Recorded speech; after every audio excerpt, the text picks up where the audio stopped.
Okay, good morning, KW Prosperity. It is Matt here with you. It is Wednesday, May 13th. I almost said Monday. I don't know why today, I guess, feels like a Monday. But it is Wednesday, May 13th.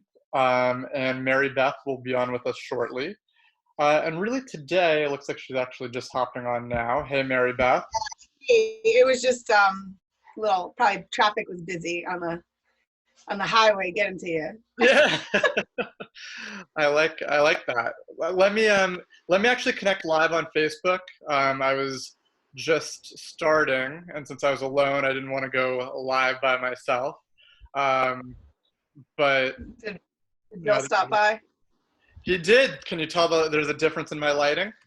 I can. It's giving a shadow behind your head. Yeah, I gotta figure. I have to play around with it. Um, At least you're not in the dark. No, so I gotta play around with the shadow situation, but yeah, Bill came by about maybe a half hour ago, um, and it was funny because I haven't seen anyone outside of like strangers at a grocery store, um, and like I saw my mom briefly this week for Mother's Day, at a distance, but it was so weird because like I'm used to seeing Bill pretty much every day, same with you, and then to not see someone for 2.5 months, then to see him, it was like, even though it was just like a minute, it was just like kind of surreal. um, but we are now live on Facebook, and Mary Beth, we are diving into the next section of our book.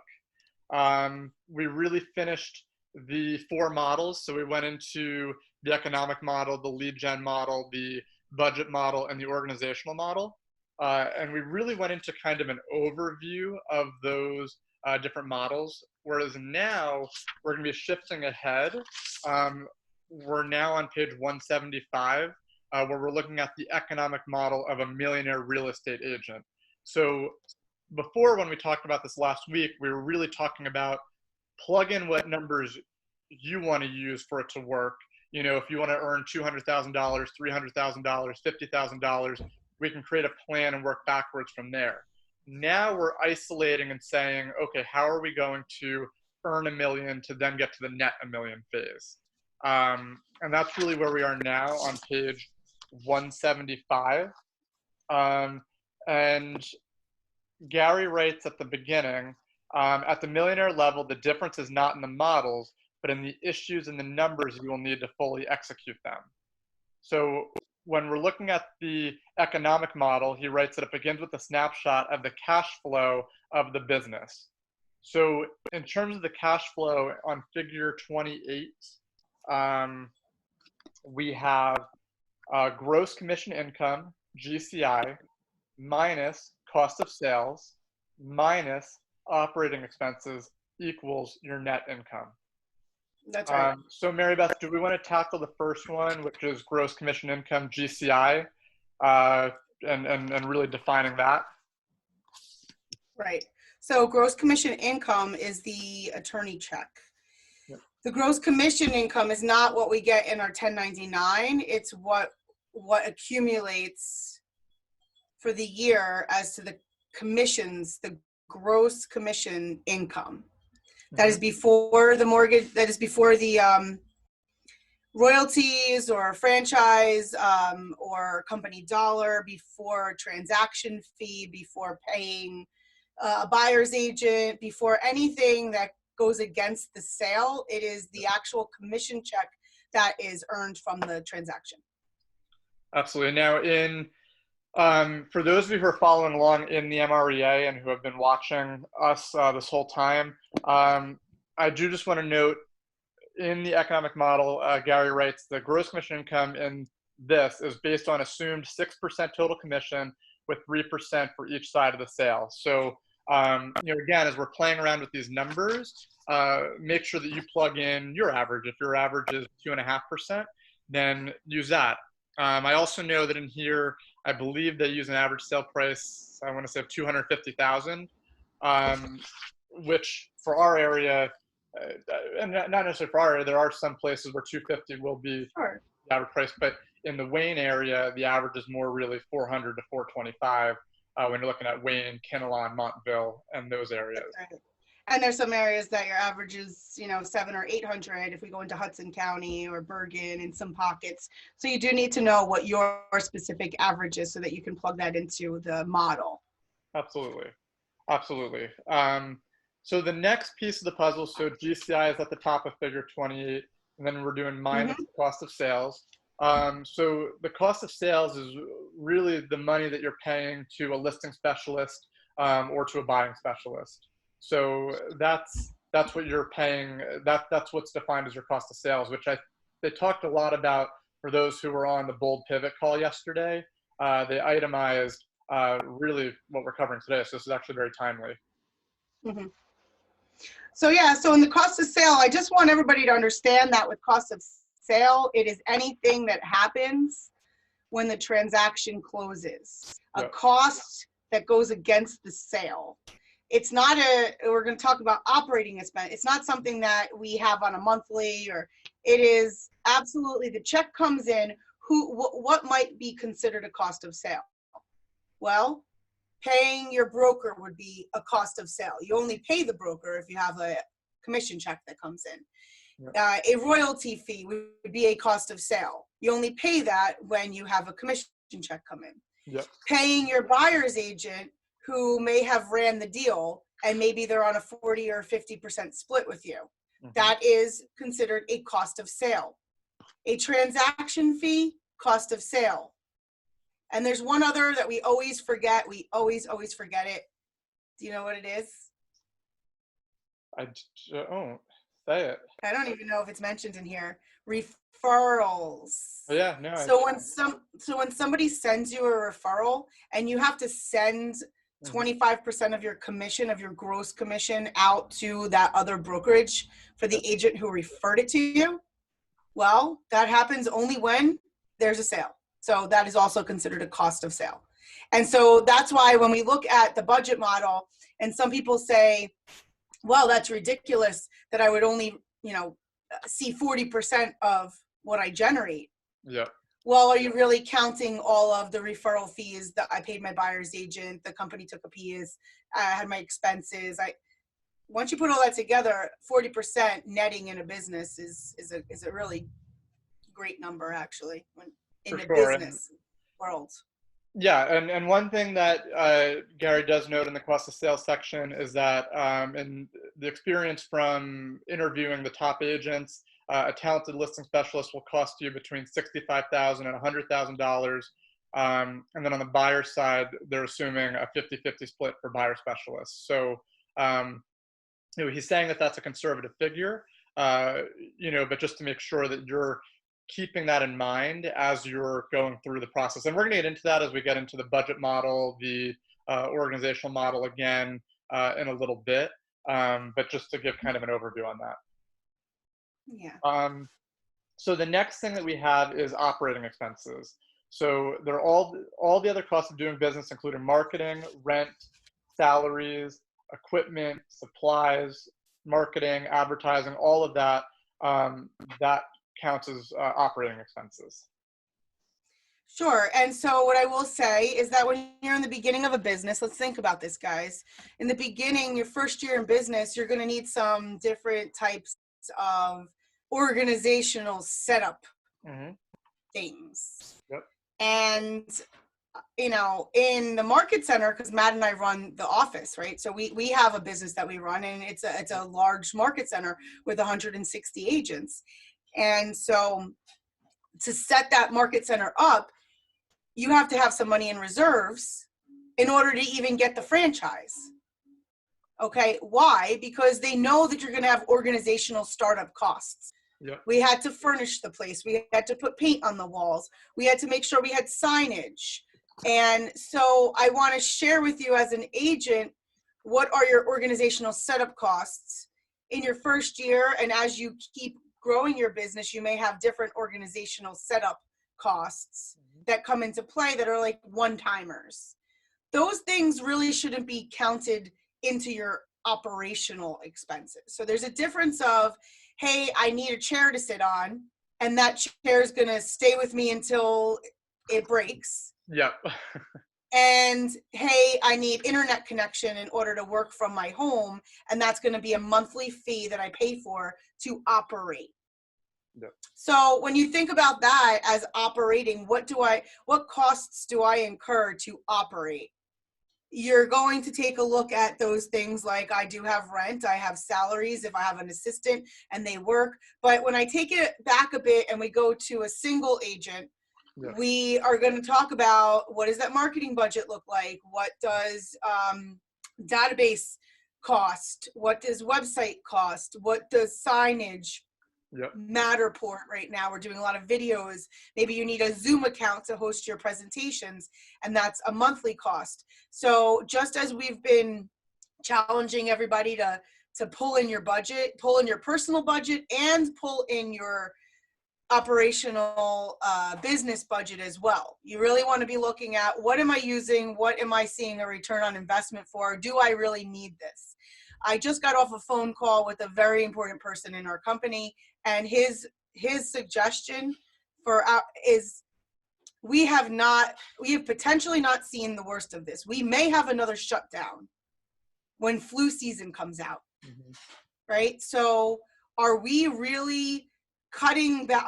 We need to go to the, was it Chad? Who was it? Was it yesterday? He was saying, somebody was saying, maybe it was James Shaw on Bold.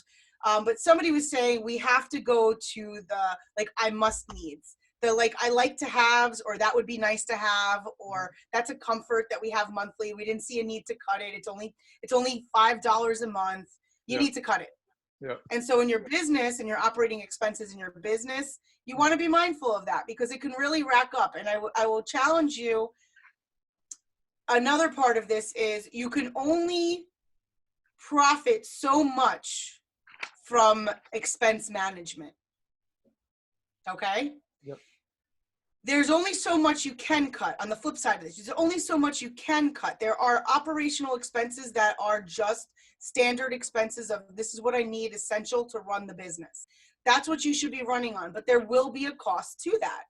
And so the only way to grow profits once you've brought your expenses as far down as possible is not to cut into the muscle, not to cut into the arteries.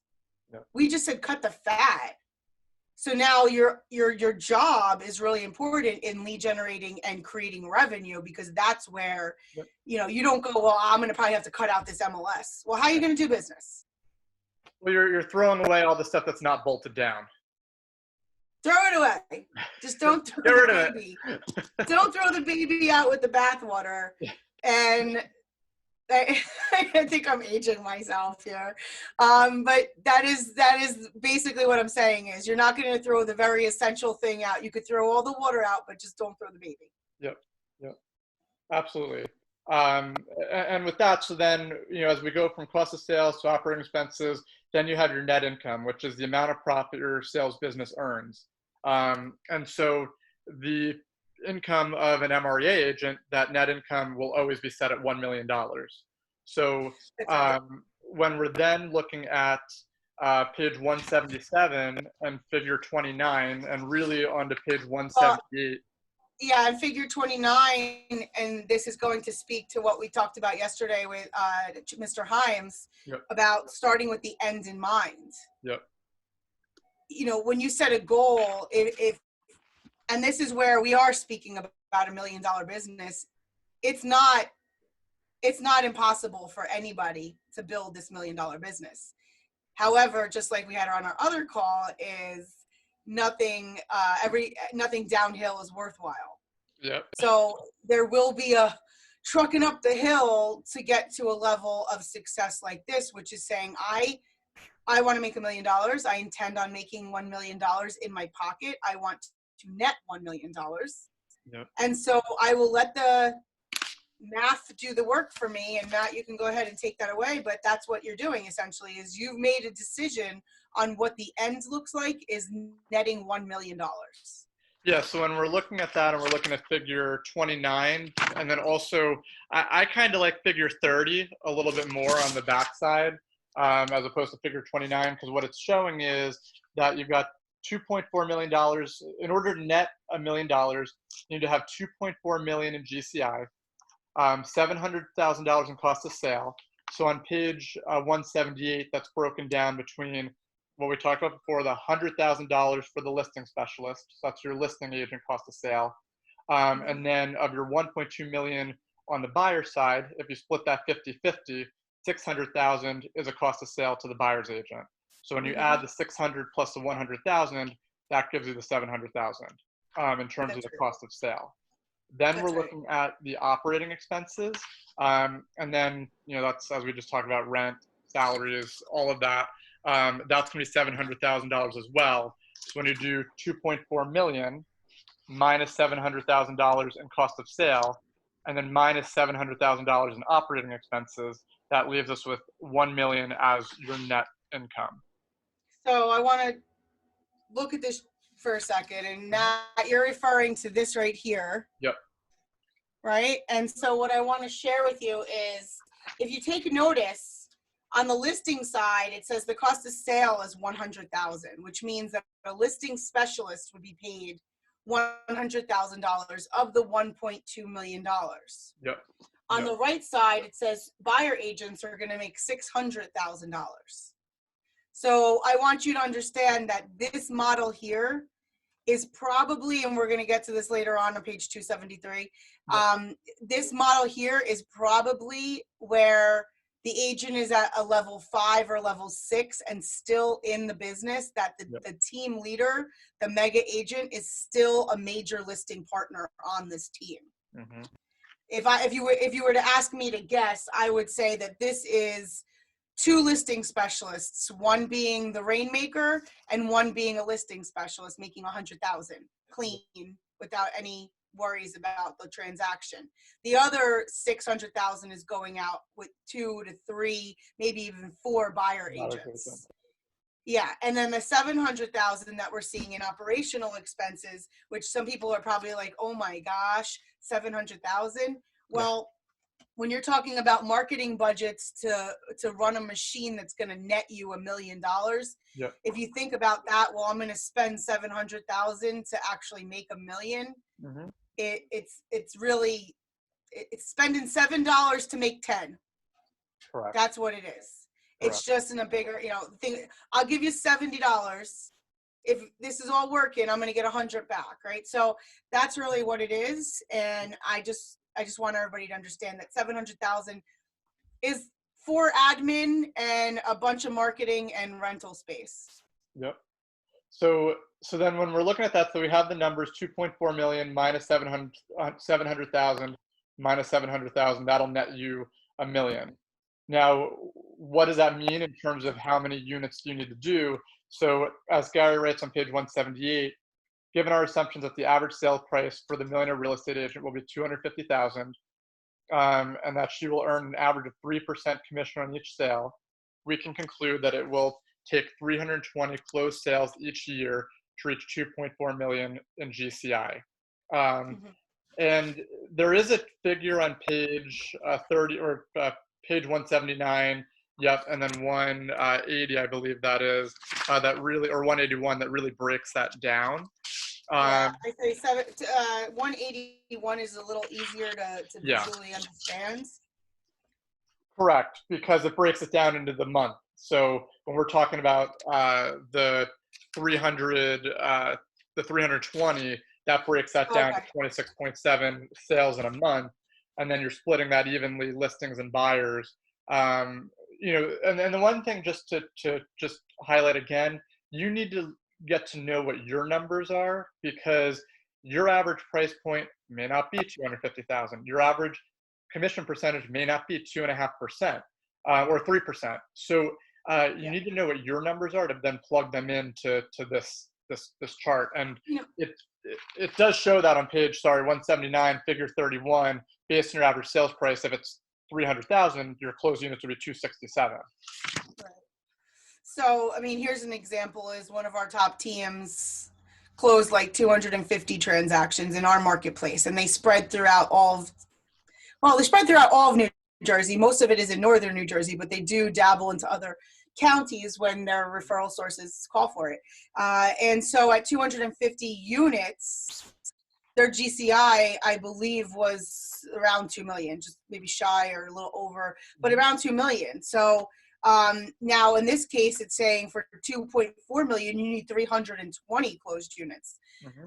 And if you look at the model, you can see how at an average price of 150, you're going to have to do double the work that you would have to do if your average price was 300. Yep. So I want, to that point though, is don't take that message and say, I want to, I'm going to go into a different market. I'm going to up my price point. Don't just hastily do that. You want to be, it has to be calculated risk. Yeah. And my suggestion would be understanding if you're committed to staying inside of a town or a couple towns, take a look at a couple of towns, yeah. Take a look at their closed sales for the year to see where is the belly of their price points. Yep. Do they have lots of $200,000 to $300,000 homes and lots of $600,000 to $700,000 homes? Mm-hmm. If they do, then those might be markets to take your 200 average and move into the 600. Yep. And yet there are going to be some towns that your bread and butter and the bulk, maybe even 25, 50% of the market is falling inside of a $300,000 to $400,000 pocket. Yep. And so that's just, that's what it is. Yeah, and ultimately, when we're talking about that, the conversion percentages that we talked about last week when we did the economic model remain the same. So for seller listings, approximately 80% of pre-qualified appointments should lead to listing agreements, and approximately 65% of those listings that you actually get should then sell. And for buyers, it's the reverse. So 65% of pre-qualified appointments conclude with buyers agreeing to be represented, and approximately 80% of those buyers should then go on to close. And that's outlined in that mm-hmm. graph on page 181 that Mary Beth was highlighting, as well as the graph on page 183, which really breaks down, and with my light now, it's hard to actually hold that up to the light, but it breaks it down to say how many listing appointments you need to go on, how many buyer appointments, conversion rates taken, and then all the way down to the bottom in order to net that million. Mm-hmm. So, with that, really I don't know if you have anything to add to that piece, but really then the next. With that piece, I just want to say that your conversion ratios are personal, and the market is also matters in this conversation, in that what's the average. If you have a market right now, we're experiencing some markets mm-hmm. where the house can't even stay on the market without multiple offers. Yep. And so if you were to ask me, if you were to take listings in that area, what's the percentage that it would go to contract? What's the percentage it would close? Yep. I would say you'd have even probably a 90% on the listing, yep. from listing taken to contract, yep. because of the market that we're in. And then there will be some times where, buyers right now, any buyer you're talking with that's out right now, and this is seasonally too. So in the winter months, or in New Jersey, especially fourth quarter into first quarter, where it's a little bit nasty outside, people aren't going to mm-hmm. trek outside to go look for a house if they're not really serious. You're going to get a different conversion ratio there. It should be that for every buyer you're meeting, 90% of them are going to be writing contracts with you. Yep. Different than in the spring market, where everybody takes a chance on their home because there's lots of buyers out there. So how many of us have been there where somebody put their house on the market and then didn't sell it that season and sold it in a different season? How many buyers have gone looking and they say, oh, you know what, we're going to save more because we really didn't like what we got to see at that. We want to buy something with, more money down. Yeah. Okay, so that does happen when it's springtime and there's lots of stuff to look at. But right now, I would say you have a much higher conversion ratio in everything. So it has to be specific time and for the person.